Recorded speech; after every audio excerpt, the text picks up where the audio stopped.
transplanting trees today. This is a large B&B. B&B means balled and burlap. What it is these trees, when they're dormant, like if it's a deciduous tree, in the off season when they're not growing, they lose their leaves. Deciduous means they lose their leaves in the fall. And that's the best time to excavate these. They do them with big machines, they cut the roots. And so to plant these things, it's always best to do it in the off season in the winter. Okay, so the most important thing about transplanting a tree is about the height of the root ball. And to find out what height you plant it at, is first thing you have to do is find the root flare. Root flare is the part of the trunk of the tree that starts to flare out. The reason that's important is because this root flare at this juncture right here should be 2 or 3 inches above the existing grade. Existing grade being the grade around that you haven't disturbed. 2 or 3 inches above existing grade. The reason that's important is because you've got 2 different systems going on. You've got one system, a root system below the ground. You've got another system, the stem or the trunk above the ground. And they do different things. And because they do different things, they have different tissues. The tissue on the trunk is not made, or it can't withstand being underground. So this tissue can't be down deep in the ground like the root tissue can. If it is, it'll rot. And that's what will happen. If you have too much material built up on the trunk itself, eventually you can get rot. You can bring microorganisms in to attack the tree, and it can rot this bark. Okay, so the vascular system of the tree is right below the bark. You know, trees are as alive as you and me are.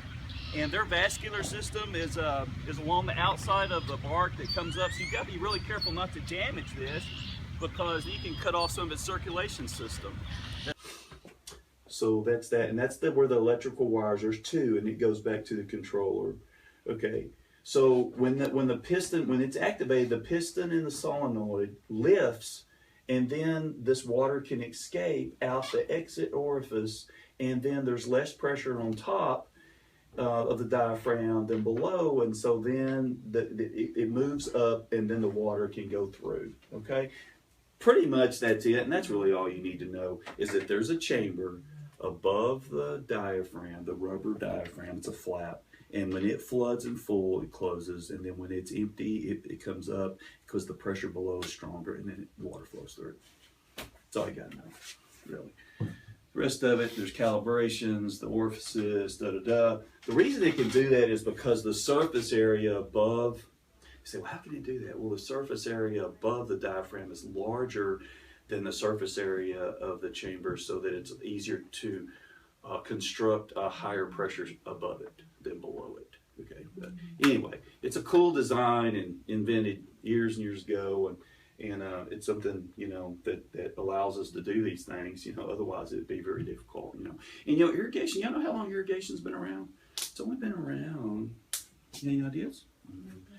It's only been around since the '60s, honestly. Okay.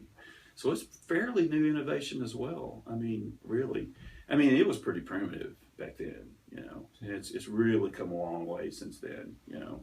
But it's cool to know about some of these things and give you a better idea when we work on things of what's going on. I want you to understand today about how we loop main lines, and then a loop can be different ways, okay?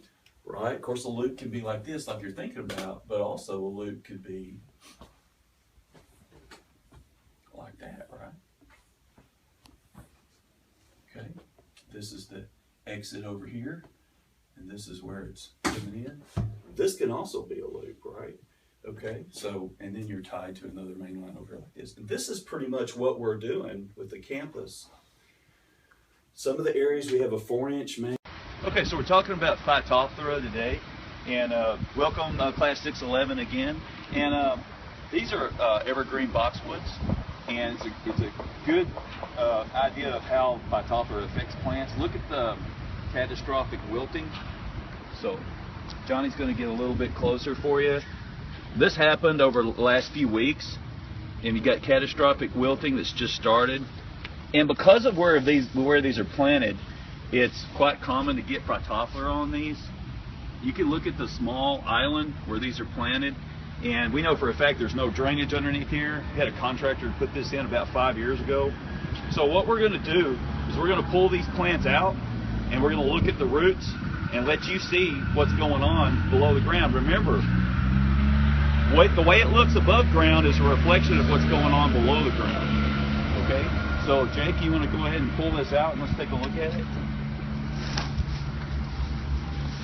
Okay. Okay, now, what you would have is look how wet this soil is, for one. Okay. It's got a really bad smell to it. So look how the roots are starting to turn all black. If they were healthy, they would be really, really bright and white looking. So we've got a lot of tissue damage from the water sitting in here, and the spore damage that's gone into the tissues and with the sporangia and came up and created hypha further up on the tree, on the bush. So anyway, this is what you need to look for in Phytophthora, is the blackening of the roots and very wet conditions.